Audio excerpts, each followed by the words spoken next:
Welcome back. మన దేశంలో వేగంగా విస్తరిస్తున్న ట్రెండ్ సరోగసి. అమ్మతనానికి దూరమైన వారికి వరమైన సరోగసి ఇటీవల కాలంలో అడ్డదారులు తొక్కుతోంది. వేలాది మంది విదేశీయులు సరోగసి కోసం మన దేశానికి వస్తుండటంతో భారత్ సరోగసి కేంద్రంగా మారిపోయింది. ఈ నయా వ్యాపారానికి అడ్డుకట్ట వేసేందుకు కేంద్రం కసరత్తు చేస్తోంది.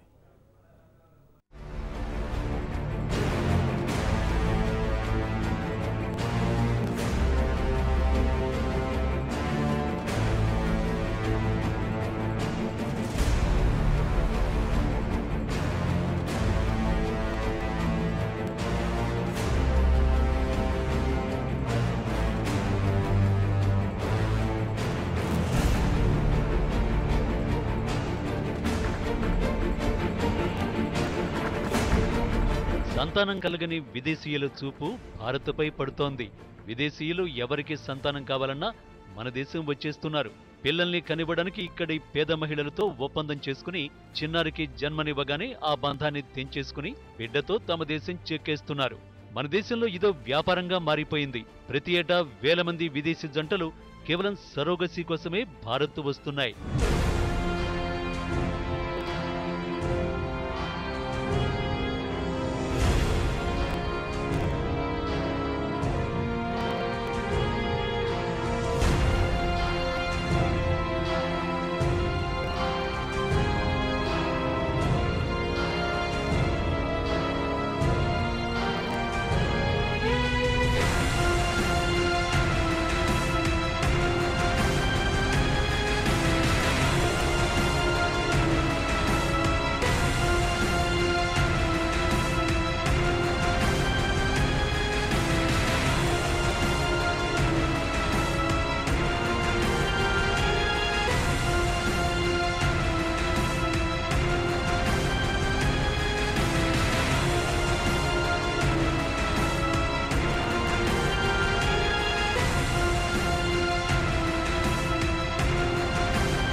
ఇదే అంశంపై సుప్రీంకోర్టులో తాజాగా పిటిషన్ దాఖలైంది. పేదరికాన్ని అడ్డం పెట్టుకుని సరోగసిని ఓ వ్యాపారంలా మార్చేశారంటూ దాఖలైన పిటిషన్పై స్పందించిన అత్యున్నత న్యాయస్థానం అద్దె గర్భాన్ని క్రమబద్ధీకరించడానికి ఎలాంటి చర్యలు తీసుకున్నారో చెప్పాలని కేంద్రాన్ని ఆదేశించింది. విదేశీయులకు సరోగసి సేవలను నిలిపివేసే అంశాన్ని పరిశీలిస్తోన్నట్టు భారత ప్రభుత్వం వెల్లడించింది. వాణిజ్యపరమైన సరోగసిని సమర్థించేది లేదంటూ కేంద్రం సుప్రీంకోర్టుకు ఓ అఫిడవిట్ కూడా సమర్పించింది. సరోగసి కేవలం భారతీయ జంటలకు మాత్రమే అందుబాటులో ఉండేలా చేస్తామని వివరించిన కేంద్రం దీనికి సంబంధించిన చట్టం తేవడానికి మరికొంతకాలం పడుతుందని సుప్రీంకోర్టుకు వెల్లడించింది.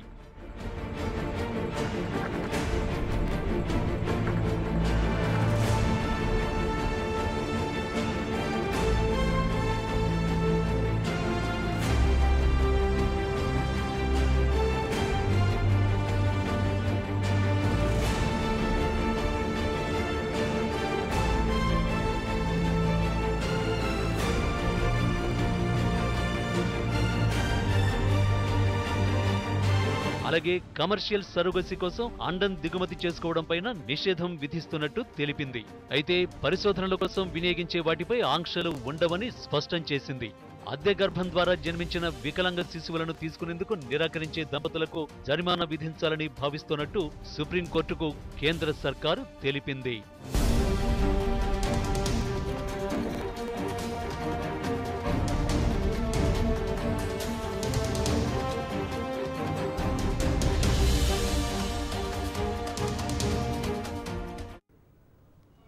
అసలు సరోగసి ఎందుకు వివాదమైంది?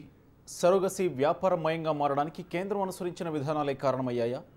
సరోగసిపై కేంద్రం ఇప్పటి వరకు ఓ స్పష్టమైన విధానాన్ని ఎందుకు అమలుపరచలేకపోయింది?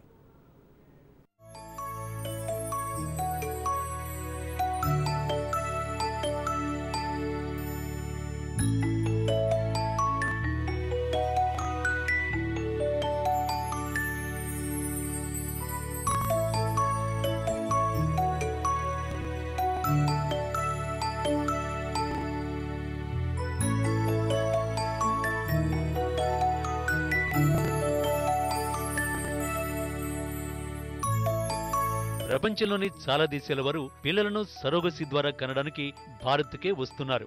అన్ని దేశాలను వదిలి మన దేశం రావడానికి ప్రధాన కారణం ఇక్కడి సామాజిక ఆర్థిక పరిస్థితులే. తక్కువ ధరకే సరోగసి తల్లులు మన దేశంలో దొరుకుతున్నారు. దీనికి తోడు నైపుణ్యం కలిగిన వైద్య సేవలు, మంచి డాక్టర్లు, అద్దె గర్భానికి సిద్ధంగా పెద్ద సంఖ్యలో మహిళలు ఉండటం వారికి కలిసి వస్తోంది. పేద మహిళలకు డబ్బు ఆశ చూపి సరోగసి ద్వారా పిల్లల్ని తీసుకెళ్తున్నారు.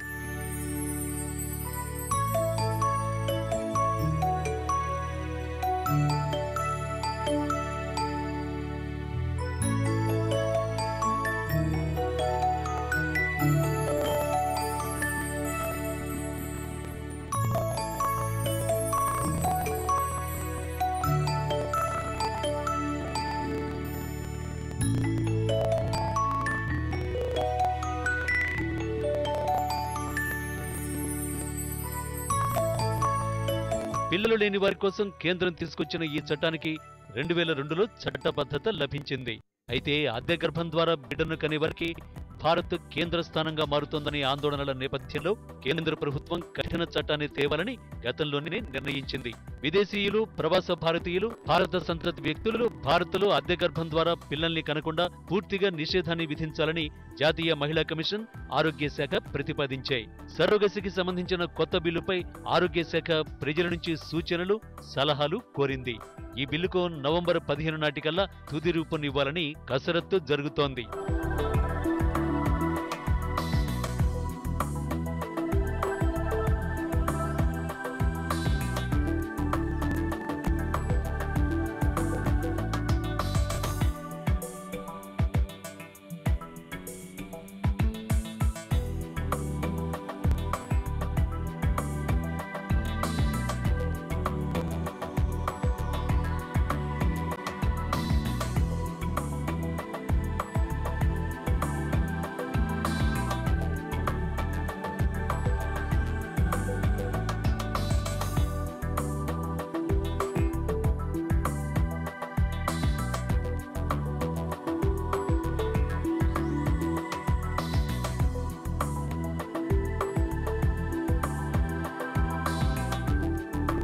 మన దేశంలో సరోగసి వ్యాపారంగా మారిందన్న విమర్శల నేపథ్యంలో దీనిపై చట్టాన్ని తెచ్చే ఉద్దేశంతో 2010లో తొలి ముసాయిదాను రూపొందించారు.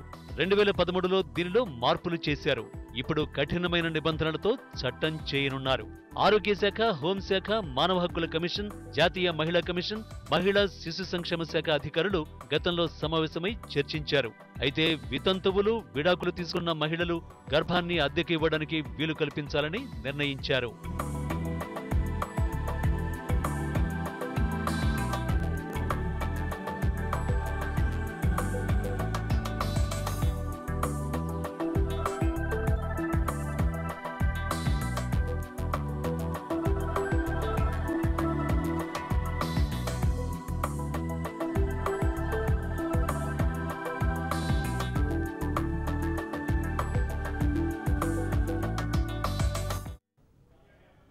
అసలు సరోగసి విధానంలో ఉన్న ఇబ్బందులు ఏంటి? అద్దెగర్భాన్ని వివాదాలు ఎందుకు చుట్టుముడుతున్నాయి? అసలు సరోగసి విధానమే అమ్మతనాన్ని చులకన చేస్తోందా? అద్దెగర్భం వల్ల మాతృత్వ ప్రేమ అంతరించిపోతోందా?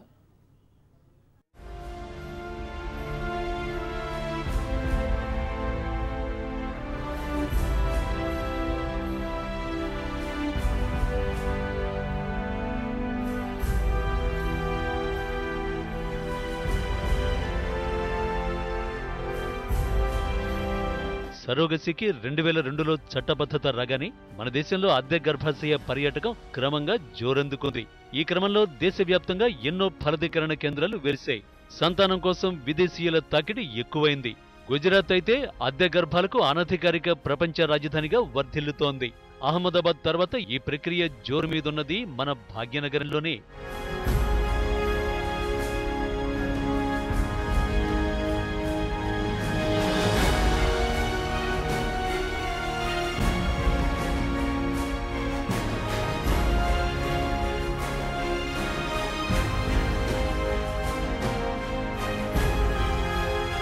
గర్భాశయాన్ని అద్దెకివ్వడం సులభమైన విషయమేం కాదు. ఈ ప్రక్రియకు మానసికంగా సిద్ధమయ్యి కానట్లు, ఆర్థిక అవసరాలు తీరాలంటే ఈ పని తప్పదన్నట్లు రకరకాల మానసిక సంఘర్షణల్లో మునిగిపోతుంటారు పేద మహిళలు.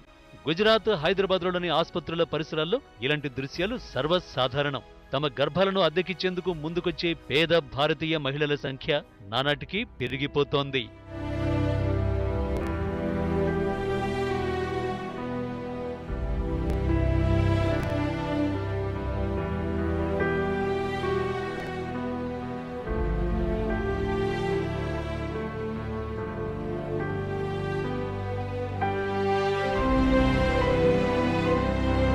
ప్రాణాలు పణంగా పెట్టి గర్భాన్ని అద్దెకిస్తోన్న మహిళల ఆర్థిక పరిస్థితి తర్వాతి కాలంలో ఏమాత్రం మెరుగుపడిన దాఖలాలు ఉండటం లేదని ఢిల్లీ కేంద్రంగా నడిచే సెంటర్ ఫర్ సోషల్ రీసెర్చ్ సంస్థ అధ్యయనం తేల్చింది. సరోగసీ ప్రక్రియ వల్ల ఏం జరిగినా చట్టపరంగా గర్భాన్ని అద్దెకిచ్చిన తల్లికి, శిశువులకు ఎలాంటి రక్షణ లేదు. అద్దె గర్భం కోసం వచ్చే విదేశీయులను సరోగసీ తల్లులు కలుసుకునే వీలుండదు. ప్రసవం జరిగి ఆస్పత్రి వర్గాలకు ఆరోగ్యంగా ఉన్న శిశువును అప్పగించాకే డబ్బు చేతికందుతుంది. గర్భాలను అద్దెకిచ్చేది నిరుపేదలు, నిరక్షరాస్యులు అయిన మహిళలే ఎక్కువ కాబట్టి ఆస్పత్రి వర్గాలు వారికి ముందస్తు ఒప్పందంలో అంగీకరించిన సొమ్ము ఇవ్వకపోయినా అడిగే దిక్కుండదు.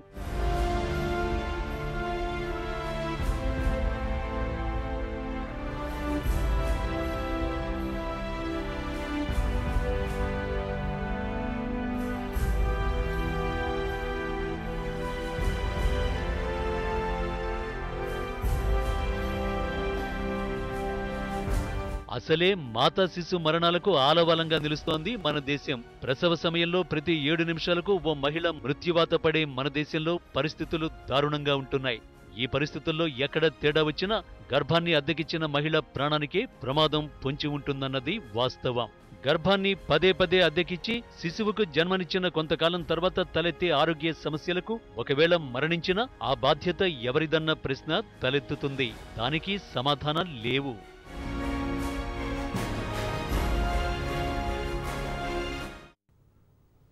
సరోగసీ విధానంలో ఇబ్బందులే కాదు, అనేక లోపాలు కూడా ఉన్నాయి.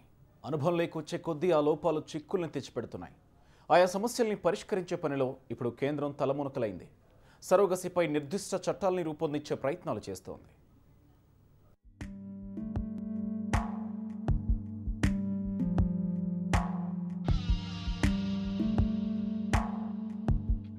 సరోగసీ ద్వారా నవమాసాలు మోసిన బిడ్డను వేరెవరికో ఇవ్వాలంటే మనసు ఒప్పకపోవచ్చు. ఈ మానసిక సంఘర్షణను అందరూ మహిళలు తట్టుకోలేరు. ఇది వారి మానసిక ఆరోగ్యంపైన తీవ్ర ప్రభావం చూపే ప్రమాదం ఉంది. అంతేకాదు, సరోగసీ ద్వారా డబ్బులు బాగా సంపాదించాలనే ఉద్దేశంతో భార్యల్ని ఇందులోకి దింపే మహానుభావులు తయారయ్యే స్కోప్ ఉంది. ఇప్పటికే కట్నాల కోసం మహిళలపై జరుగుతున్న అకృత్యాలు అన్నీ ఇన్ని కావు. ఇక నిరక్షరాస్యులైన పేద మహిళలకు సరోగసీ మరో శాపంగా మారినా ఆశ్చర్యపోనవసరం లేదు.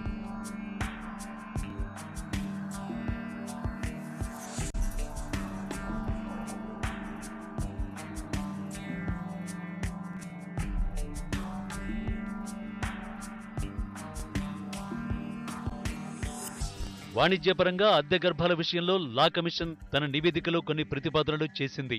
ఒప్పందానికి ఇరు కుటుంబాలు, బంధువర్గం పూర్తి సమ్మతి, పెంపుడు తండ్రులు మరణించిన సందర్భంలో గాని, విడాకులు తీసుకునే సందర్భంలో అద్దె గర్భం ద్వారా పుట్టిన బిడ్డకు ఆర్థిక భద్రత కల్పించాలని నిర్దేశించింది. గర్భాన్ని అద్దెకిచ్చే మహిళలకు జీవిత బీమా పాలసీ అందించే విధంగా ఒప్పందం ఉండాలని సూచించింది. అద్దె గర్భం ప్రక్రియలో శిశువు లింగ నిర్ధారణను నిషేధించింది.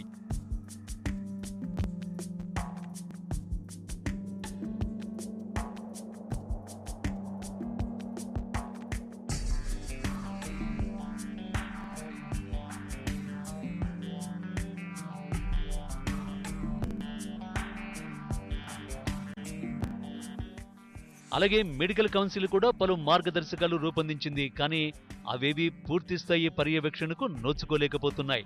అద్దె గర్భాల వ్యాపార పరిశ్రమలో అసలేం జరుగుతోందో అర్థం కాని పరిస్థితి నెలకొంది. అయితే సరోగసీని కేవలం ఒక ఆదాయ మార్గంగా భావించే చాలా మంది దీని పట్ల ఉత్సాహం చూపుతున్నారని వైద్యులంటున్నారు. సరోగేట్ సేవ కాదు, అలాగని వ్యాపారము కాదు. డబ్బు లేని వారికి డబ్బు ఇస్తున్నాం, బిడ్డ లేని వారికి బిడ్డనిస్తున్నామనే సూత్రం ఇమిడి ఉందని వారు చెప్పుకొస్తున్నారు.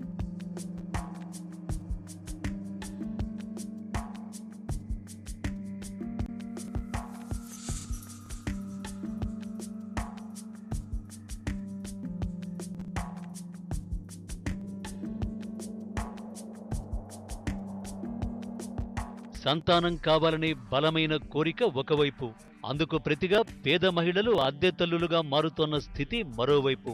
ఇందుకు సంబంధించిన చట్టాలు, న్యాయ సూత్రాలు బలంగా లేని పరిస్థితి ఇంకోవైపు. ఇలాంటి గందరగోళాల మధ్య అంతిమంగా బాధితులుగా మారుతోన్నది మాత్రం పేద మహిళలే అనేది స్పష్టమైపోతోంది. బులెటిన్లో మరో షార్ట్ బ్రేక్ తీసుకుందాం. Stay tune.